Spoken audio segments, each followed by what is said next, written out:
Hi, good morning. Thank you, Peter. Well, I think those acronyms itself require a redesign, actually. I was just thinking about the toaster thing. I think we have the answer to it already. We beat the Americans to it. We have the kopitiam grill because you can see whether it's getting burnt or not. So radical thinking as well.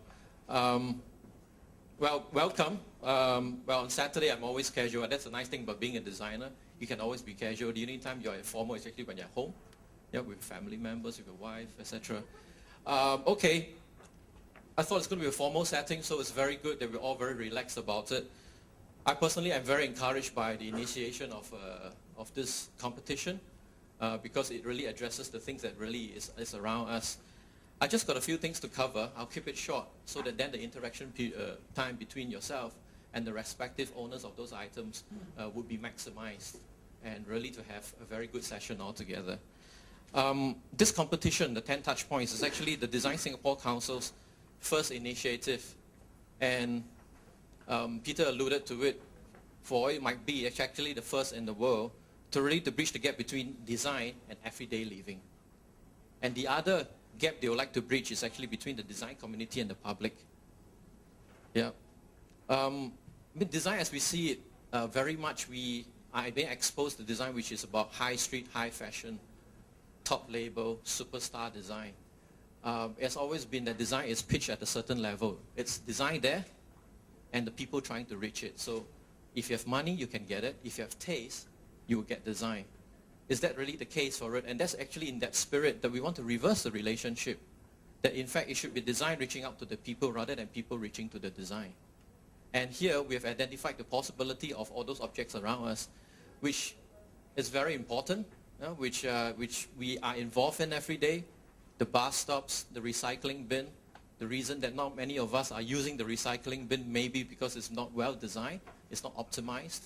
The toilets that we go to. I was just thinking that the designer of a beautiful pair of fashion shoes, or rather if you reverse the relationship, the designer who comes up with a very comfortable and clean toilet, in my opinion, holds as high a value as the designer who gives you a beautiful pair of fashion shoes. So it's not just about the glamour of design as we all know, but I really like to instill that pride and the power of design that can touch all our lives every day. If you can have, at the end of this competition, if you can have your design to be published literally in every public space that you go to rather than just in the high fashion magazine, the high design magazine, why not? I think that is the essence and that's the spirit of this competition.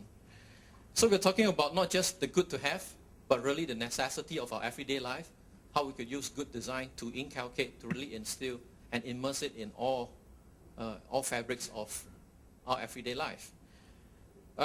We talk about how people would forge the relationship between the public and the objects around them. I also like to address the whole sustainability, and this competition then really helps to create two aspects of sensitivity. The sensitivity of the design community towards social responsibility, but on the other hand, the society understanding the value of good design.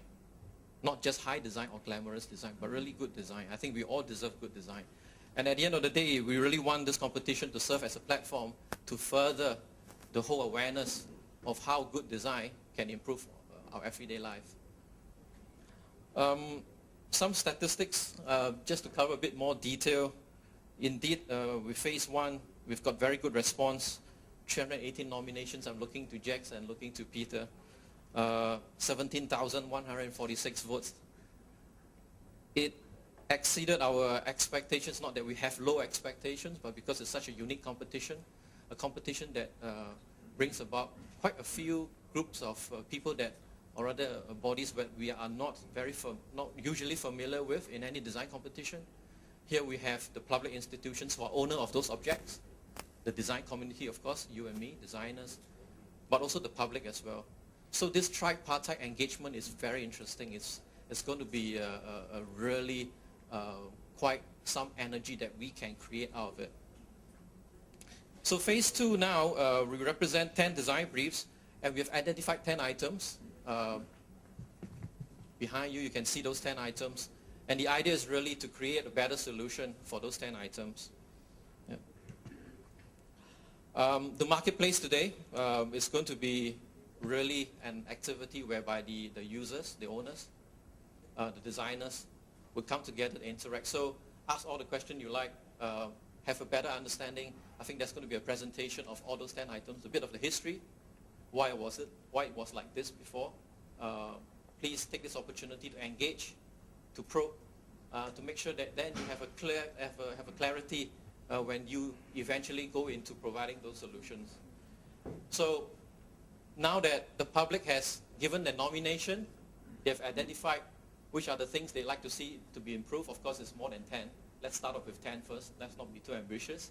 10 humble items around us. Then I think the ball is in your court or the designer's court to really improve that. I mean, many times we find ourselves criticizing, that horrible looking bus stop, and look at that overhead bridge detail, toilet. So my call is, my urge is that you convert that criticism or that critique into compelling and constructive design solution. Yeah. So with that, I personally support and endorse this competition very much because it's a unique opportunity. It is something really which we discussed a lot in the Design Singapore Council, and also with all the people who has a stake in this whole activity, and also especially to the items as well. But I think the people that hold the largest stake is actually the public. It's you and me, because we're going to be in contact with all these items every day. So with that, I thank you for coming, and have a good session. Thank you.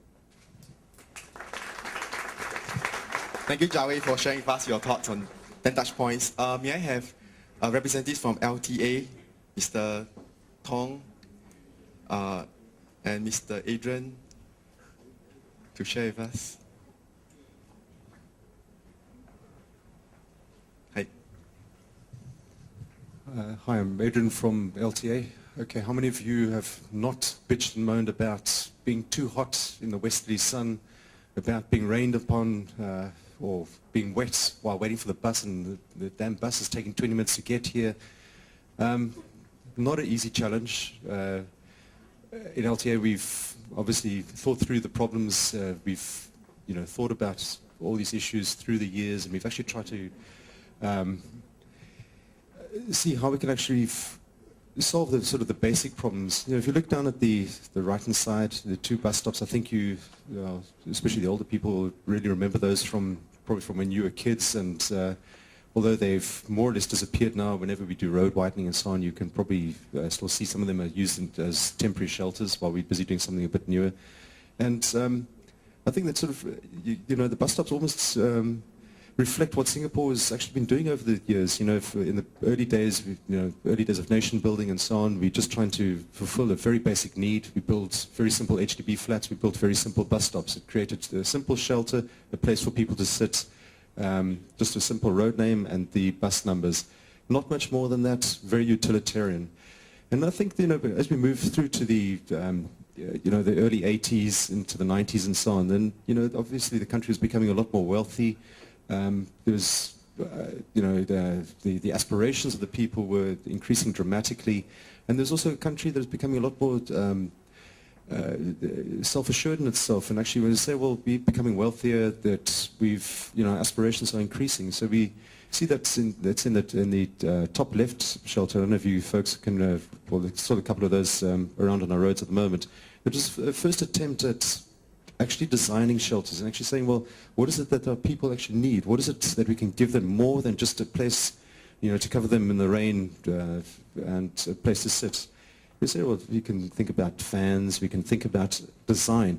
Okay, we look at that now and you say, oh God, that's so, 1980s, postmodern, whatever it is.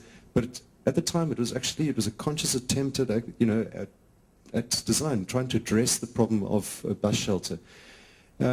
And the bottom, the bottom one, again, is it's a very similar, it's an approach to design. Whether it's good, bad, or indifferent, we can actually see that there is an attempt to address the problems.